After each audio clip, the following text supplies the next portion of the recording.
Hello and welcome back to the Wicked Weekly. We are officially 10 days away from the release of the Breach update. In this video, I want to give you guys what you need to know to be ready for this update, or if you're thinking about jumping into this game for the first time, really kind of what to expect. Now, we are officially 10 days away, like I said, but that also means we're probably about 12 days away before some in the community start growing frustrated with the wait for what's to come next. So we're going to talk about that here today as well. The good news is that there are more updates just beyond the Breach update that are set for some time in the future, and as all the information becomes available and we learn more, I'll be sure to cover them all here for you, alongside games like Light No Fire and a handful of other games that I'm looking forward to playing, reviewing, and discussing with each and every one of you. Goodness, I've missed this. I do want to say, just as a brief aside, thank you all so much for those of you who've stood by the channel, who've stuck with me while I've taken the entirety of Lent off from content creation. All in all, it looks like we've only lost around 20 subscribers here over the course of that period. So thank you guys so much. And actually over on the MMO channel, Ginger Loves MMOs, we actually gained a couple of subscribers, obviously much less than we're used to, but I do appreciate you guys for sticking with the channel, and hopefully we're going to start really cranking up the content, both for No Rest for the Wicked, but also for gaming in general. I'm really excited. This is a really good break. This was definitely the right call to make, but I missed it. I'm glad to be back. So let's go ahead and dive on in. So welcome back, and welcome to any of you guys who are new to the channel. If you guys enjoy the content, that like button is a huge way of helping. If you guys have some thoughts, what you'd like to see, especially in terms of build guides for No Rest the Wicked, sound off in the comments. Or if you don't know what to say, you can always just say welcome back.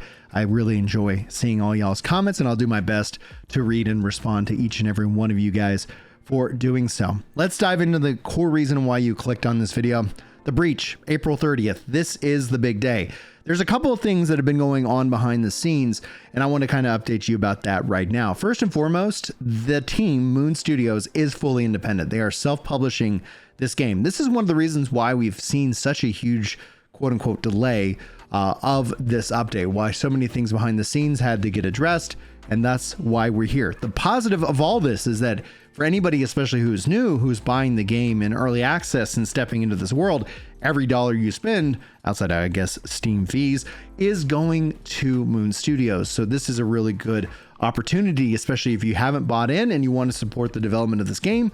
Well, there you go. You're going to be directly supporting the devs with that support. Also, just as a side, this is something I'm very much looking forward to. Multiplayer, the update for Multiplayer is happening later. Originally, and part of the roadmap, Multiplayer was first, Breach was second. Things have changed, and that's why we really haven't got an official roadmap, even though they've talked about Multiplayer being what follows the Breach, and then they've got bigger updates down the road. And like I said, we'll be sure to cover you with all the news here. We'll be sure to make sure that the patch notes and all that stuff is going into detail, so that way you guys can be up to date on all the latest. Now, this update is substantial. It's going to basically over double the size of the game. What this includes is more story. So I know a lot of people who've been hungry for the story and how the characters evolve and what happens next have been waiting for this update specifically. The Crucible update that we got at the end of July didn't necessarily suffice, even though I think it was really a good piece of content. We're going to talk about some changes coming to the Crucible here in just a minute, but this is going to be the update that really pushes the story forward. Obviously, it doesn't finish the story. I was talking to some people online talking about 1.0. I would still anticipate 1.0 at a minimum sometime in 2026. And this is obviously going to be kind of a long walk. I'd love to be wrong. We'll see what happens with the update that follows this update, obviously with Multiplayer, because that's going to give us a better idea of the team's new velocity when it comes to development. But with the story expansion, that also means we're getting new areas. Like I said, it's going to double the size of the game so far. You're going to get the Lowland Meadows. This is also going to introduce new factions and new enemies like the Harvesters. You're also going to get the Marin Woods. These are things that we saw as a part of the original reveal just last year. Can't believe it's already been a year. Congratulations to the team on 1 year of early access, and here we go into year 2, and I think it's just going to get better from here. The thing I'm actually really excited to see, because they've described the Pestilence system as a way of kind of bringing some of what they have in the Crucible out into the open world, and I think that's going to be something that's going to go hand in hand and be very excited. But what it means is that various different factions will be able to take over different areas in the game. And there are going to be various, and this is going to basically change how you approach the levels, both with the faction. It's going to make the world feel a little bit more alive, a little bit more dangerous, and a little bit more like the Crucible in terms of that replayability and that variety. I think that's going to go real nice if you think of those pieces of content, how they kind of interact and relate to each other. Now, in the video itself, we could confirm that the level cap is still set at 30, but the bad news for those of you who aren't paying attention, who have legacy characters like myself, legacy characters are going to be kind of segmented off into their own. To take part in the breach, to take part in all the new content, it's going to be a new character going forward. And that's always a risk of early access games. We knew that going into it, but no matter what, it's still kind of, there's no ifs, ands, or buts about it. It's like me telling you Nintendo's charging $80, $90 for a Switch 2 game. Mathematically, we all get it. You know, we all understand. It doesn't make it feel better. It doesn't make it enjoyable. I'm not like, yay, I can give more money for the product that I'm going to spend money on. Anyway, that was a random aside. Let's jump into theory crafting. This was actually hugely exciting. Embers, which we can use to reallocate our stats. They're also going to now let us allocate and add enhancements. We can re-roll and we can add enhancements to gear. Gems are also going to give us various different more insights, and we're going to see new gems added. So this is just going to be a lot more building, a lot more options. And for those of you storage hounds like myself, storage is actually going to stack up to 99 for the items. And this is so nice. Especially 99 kind of gives me that Final Fantasy feel. And we've covered in past videos, the love that Thomas has for both Final Fantasy, but Final Fantasy Tactics. And he's highlighted some of those things. The materia system, talking about how he wants kind of the gems to reflect that very thing too. This obviously doesn't account for that, but we do know combat updates and more are on the way, especially when it comes to magic. But the fun side of this is for those of you who are looking for those fisticuffs, the gauntlet, also for those of you who's wanting to be more of a mage with wands, the gauntlets and the wands are being added. And we even see in the reveal for the Wicked Inside that they show off pipes as well. And we've known that's been coming. It's just been, you know, on the horizon. Now it is here. Wands, you can see just from the list of the gauntlets of wands, bunches of different weapons. This is all going to have various different build types that you think of the weapon kind of driving in your kind of class and your build. It's an open class free build system. And they've even talked about in the future adding in kind of a mastery class kind of approach. So the game is not close to being done. It's just going to get bigger from here. And I think we're going to get a really good piece of the puzzle here with what's next. Now, like I said, we're going to cover a couple of updates that have been going on while I've been away over the course of time. This over on Discord, I like to cover what Thomas is talking about. It gives you guys some insights as to short-term and long-term updates for the game itself. Now, Thomas says there's another cool thing they're adding to the breach. It's not finished yet, but let me show you and explain the concept. He talks about the various different focus and being able to kind of highlight what focus is. And so you can see that all in the UI itself. So as you build up focus and your different skills, you're going to have that reflected in your UI. So it just, I think it's going to hopefully make things a little bit easier to kind of read. We also know like various different changes are coming to shields. So many little passes already are being improved. So I'm looking forward to seeing what we all build together. Also, he goes on to talk about timers. This has been a contentious point within the community because some people have limited time. So he wanted to highlight a couple of adjustments coming to timers and just give you guys the rundown here. So he says, so folks have asked, since timers have been a sensitive issue, recently adjusted our refinery timers to this. So you can see resource tier 1 with a tier 1 refiner, it's going to take a minute. And then as you get more refinery, you can see it go up from there. So you can see the different resources and the different tiers. So at tier 7 on a tier 1, so a tier 7 resource at a tier 1 refinery would be 30 minutes, but that can get all the way down to 3 minutes and 3.75 minutes, which actually, I think this is a decent thing. Now they've adjusted it, but he wanted to talk about, and he said, yes, he used ChatGPT to check the math. How do you guys, and wants to know, how do you guys feel about this? Timers are quite cut down from what is on live at the moment. This means a tier 1 furnace would be able to, would need 1 minute to refine copper ore into a copper ingot. But a tier 2 furnace would need just half that of time, a tier 3 furnace, half that time yet again, etc., etc. I think that some people might still get a heart attack if they throw a tier 7 resource into a tier 1 furnace and see that it's going to take half an hour to refine it, but that time would be cut down to 3 minutes and 75 seconds, or I guess, no, 75, 60, 3 minutes, 45 seconds. I don't know how. Yeah, it's like, darn it, my math brain failed me there. But anyway, yeah, you can see here just under 4 minutes at the highest tier furnace, which I think obviously incentivizes that for you as the player, me as well. Also, when I talked about earlier updates to the Crucible, one of the things that in the interview I was talking with Thomas, in the Crucible update, they took away XP from the Crucible, and I was like, just give me a little bit of something. So Thomas has an update for that, and Canestro has kind of a recommendation. I'm going to share that with you too. But he says, for now, we're going to stick with the simple solution that we have at the moment, which is that rooms before Essential are going to be set to a 0.1 XP multiplier, and that rooms after that are set at a 0.2 XP multiplier. The way I read that, because it's got the point, it's a percentage base. So basically before Essential, you're going to be looking at kind of a 10% of what the normal XP you would get from the enemies. After, you're going to get, it's 20% of kind of the normal. So it's not 20% in addition. At least that's how I'm reading it. It sounds like it's a reduction. Could be wrong. We'll have to wait and see when we get the patch notes. They said, we did try to solve these issues that folks brought up. Players who grind the Crucible might over level, but players still want to get something out of doing the runs. So their proposal is that we ship this with the breach, and then let's see how the community reacts. So far, we haven't heard anything negative from our playtest regarding this, but they'd like to get into our hands and see for ourselves. If we get an avalanche of this sucks, we'll definitely take a look at it again. Now, Casero, and I'm probably butchering the name, kind of talks about a little bit of a, like their kind of proposal. Like, this is something just interesting, food for thought. You can weigh in with your own ideas, or we can, if we all agree that this is a good idea. I actually kind of like it. He goes and says, unlock the Crucible as it is, or a bit later. Require players to purchase Essential upgrade to unlock the option for XP drops.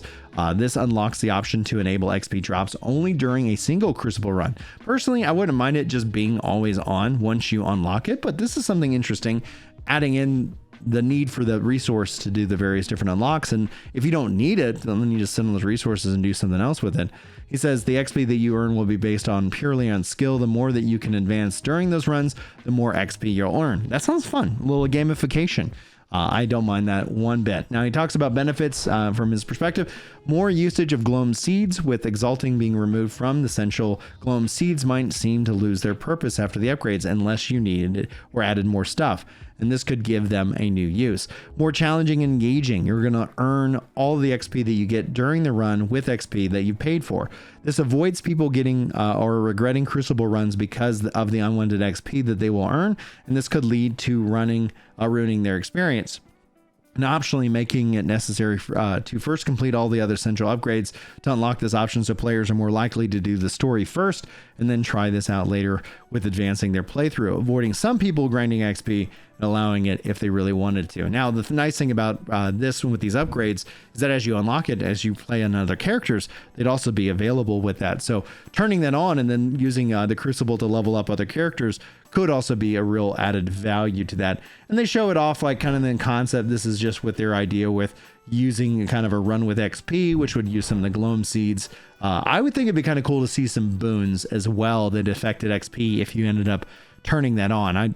That's just me. I love XP. I love it when it's available. I do hope that outside of level cap increases, that they find a use for XP, because then that would make all of the both pro XP and con XP perks or enhancements kind of have a weight even once you've hit level cap. But I'd love to hear your thoughts there. And then he kind of highlights that this run XP has enabled and how much you've gotten on the run so far. That's kind of like a high score. I think that's kind of freaking cool. Love to hear your thoughts. But anyway, this is their concept and they don't work at Moon. They wanted to clarify that. So guys, we are on the cusp of this. This game I think is really, really incredible. And if you're on the cusp, you're sitting here like, well, I don't know if I really want to jump in. I would say that as long as you're okay with, things changing, updates not necessarily coming out, at a a fast pace, that, you know, you being kind of a part of the conversation, giving your feedback, kind of shaping the game, I think you're going to be in a good space. I would think that if this is the kind of game that you know that you want later, we do know the price of the game will be going up much later once it hits that 1.0 time frame. So picking it up now would actually be picking it up at a discount and directly supporting the devs. Now, you do you with your money. And I think this is a great transition to our message of hope. For those of you new, those of you returning, this is where we talk about real stuff. I want to encourage you guys through my struggles and through the things that I've experienced in life to give you guys some hope about what it is, who you can be, and how to kind of especially get out of debt. Now, I want to highlight a comment because this is a win. We have a community win here. This comment comes from Chrissy, who says, found your channel back in the Starfield days, and I remember the financial advice parts of your videos. It really helped a lot. Since then, they've actually paid off all their debts, moved to Australia, made enough money to come back to the UK and buy a house for them and their girlfriend. Funny how life works out. As back when I couldn't even imagine where I am now. Take care, mate. Hope you are well. And this is really important. This is why I want to always encourage you guys to pay off your debts, because it's so true, and it sucks because it's true. It's that no one's coming to save you. Sometimes that, you know, isn't true. There are exceptions to it, but those are the exceptions. The general rule is you got to fight for yourself. This is both in terms of your mental health, your physical health, your spiritual health. All of these three things are in tandem, making you kind of a complete person. And if any of those things start getting out of balance, it's easy to get put into tilt. I say that because debt ends up just being this drain. It's a trap. Like, and I say this, and I know a lot of people come out of the woodwork and be like, oh, you know, I can manage my credit card just fine. I don't care. Like, if you can manage a credit card, great. There are people who can't, and it's them that I really want to talk to, because you're really stealing from your future. It's easy to get behind. And I know that there's been times where I haven't been able to make enough money and things are stressful, and that sucks. And it's not a fun spot to be in, but debt ends up being more of that noose around your neck, and somebody's holding the cord, and you don't know when they're going to yank it on you.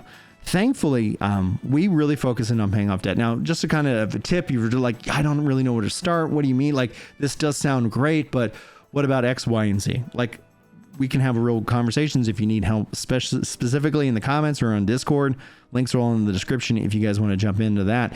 But what I'm saying is that you want to start, and I would recommend starting with your lowest amount that you owe. The reason ends up being is that, just like with weight loss, wins beget wins beget wins. So winning at paying off your debt starts with actually paying off of a debt. And then what you do is you take the money that you were, you know, your minimal monthly payment on whatever the debt was, and you roll that into your payment and you attack the next smallest debt.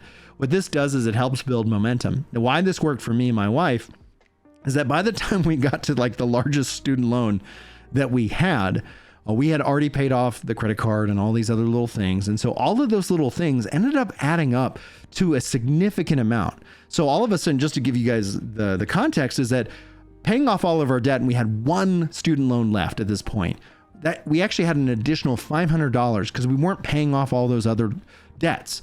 And we were able to throw that additional $500 of that student loan, and we had it paid off in 6 months. And it felt like it was just too big. It just felt too impossible. And you might be like, well, $500 isn't that much. It adds up. It adds up because you start getting that payment down, and then all of a sudden you might get a windfall or two, and you're able to really tackle that debt much, much faster in that way. I want to encourage you to do that, especially with all the financial craziness that goes on every day in the news. I don't want you to get caught up in that. I just want you to focus in on yourself and win for yourself. Because regardless of who's in charge, regardless of all of that stuff, doesn't matter. You can control you. And if you believe that you can, you will. If you believe that you can't, that's also true. I would encourage you to believe in yourself, put together a plan, test it out, figure out what works for you, change what doesn't, test again, and keep trying and fight, because I guarantee you life is so much better. And the world is better having you in it. Life is worth living. You are worthy of being loved, and you're worthy of being alive. Don't believe any voice in your head or any other stuff that's coming your way, because that's just lies to try and get you to either buy more crap or to hurt yourself. And I really want you to be complete. in that regards. I'm going to keep rooting for you. If you need help, if you got questions, you can always sound off. I'm here for you on that regards. Again, guys, thank you so much. I really missed making content for you. It's been a good Lent, and I wish you guys all the best. If you guys are a Christian like myself, he is risen. You can sound off in the comments. I'd love to see those as well. Thank you so much for being here. Hopefully I'll see you in the next video. But until then, take care.